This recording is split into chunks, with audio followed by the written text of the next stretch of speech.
Halo semuanya, dengan saya Egi dari Lab Pemrograman. Pada pertemuan kali ini, kita akan membahas apa sih itu C++, bentuk umum program C++. Oke, langsung saja ke materi ya.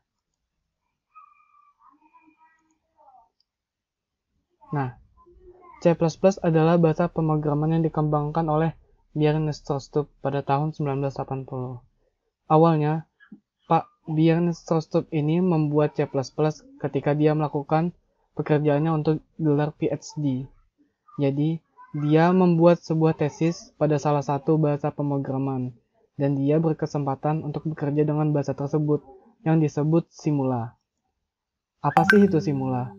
Simula merupakan bahasa untuk simulasi. The Simula 67 adalah bahasa yang digunakan oleh Stroustrup saat itu. Bahasa tersebut dianggap sebagai bahasa pertama yang mendukung paradigma pemrograman berorientasi objek atau OOP.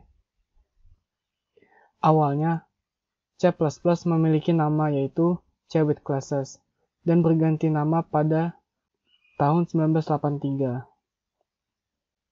Seperti namanya, simbol plus plus pada C berarti adalah increment dari bahasa C. Nah, artinya kan ada peningkatan. Apa saja sih fitur-fitur baru yang ada di C++? Ada banyak. Salah satunya ya tadi ada class karena dia bisa mendukung paradigma OOP tadi. Alasan Stroustrup memilih untuk mengembangkan bahasa C adalah karena bahasa C merupakan bahasa pemrograman yang sangat populer karena kecepatannya, kinerja yang bagus, dan memungkinkan untuk melakukan pengkodean bahasa tingkat rendah, dan masih banyak lagi. Nah, ini adalah bentuk umum program C++. Di sini bisa kita lihat ya, ada preprocessor directive, ada file header, ada juga fungsi main. Untuk lebih jelasnya, gimana kita langsung coding aja. Sekarang silakan buka IDE kalian. Di sini kita akan menggunakan dev C++. Untuk memulai mengetik program, bisa kita gunakan shortcut Ctrl N. Nah, sekarang mulai codingnya ya. Include string using namespace int main.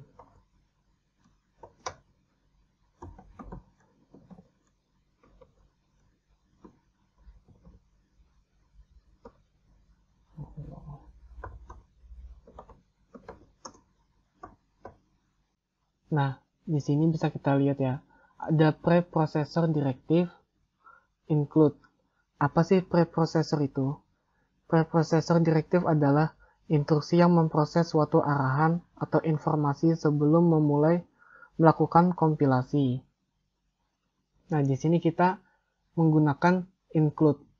Include sendiri digunakan untuk menambahkan atau menyisipkan file header kita nanti di shortcode kita.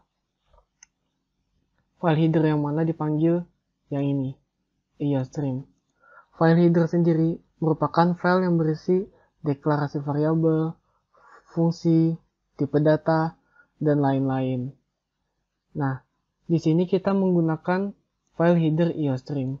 IOStream sendiri berisi IOStream sendiri dibutuhkan untuk melakukan input, output, dan lain sebagainya. Selanjutnya nih, ada using namespace std. Using namespace std sendiri adalah standar yang digunakan untuk melakukan input, output pada program kita. Nah, seandainya kita tidak menggunakan using namespace std, maka menulisnya harus gini kita. Menambahkan std.2.2. Kan jadi agak kepanjangan gitu ya. Makanya supaya lebih gampang, ininya kita hapus, kita gunakan aja using namespace std. Seperti itu. Misal kita nggak gunain using namespace std, pasti kita capek nanti nulisnya std titik 2 cout, kalau mau nulis cout lagi std lagi. Nah, kalau kita sudah menggunakan std ini, nggak perlu lagi kita nulis std yang ini, seperti itu.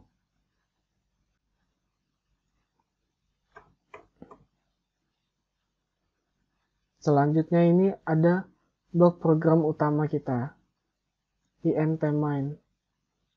Ya, mulainya dari yang ini, kurung kerawal ini sampai ini.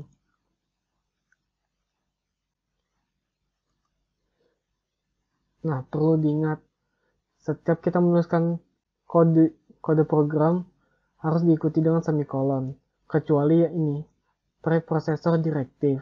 Kita tidak perlu menggunakan semikolon. Nah, selanjutnya ada blok program utama kita, yaitu fungsi main. Dari kurung kerawal ini sampai ini.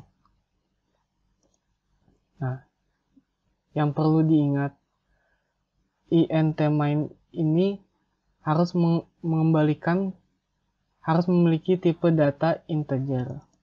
Ya, seandainya nih kita hapus intmain-nya, apakah program ini bisa jalan? Kita coba ya.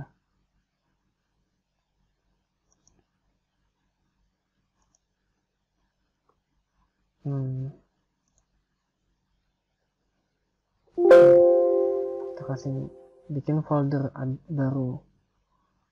Kita kasih nama Nah, kita kasih namanya main aja ya.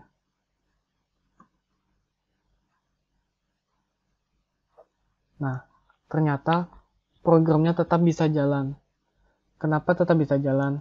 Karena secara default fungsi main ini sudah memiliki tipe data integer ya. Jadi mau kita tulis, mau kita enggak tulis, tetap bisa dijalankan programnya. Selanjutnya ada return 0. Return 0 ini biasanya digunakan untuk mengakhiri suatu program. Paling sering digunakan seperti itu. Oh iya, buat tambahan. Tadi kan fungsi ini harus harus tipe datanya integer. Seandainya nih, kita ganti tipe datanya jadi void misal. Ini tidak bisa ya. Karena fungsi main harus mengembalikan integer. Seperti itu.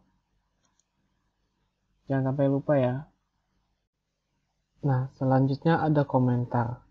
Komentar itu biasanya digunakan untuk memberi catatan pada program kita. Oh ya, jangan lupa ini int.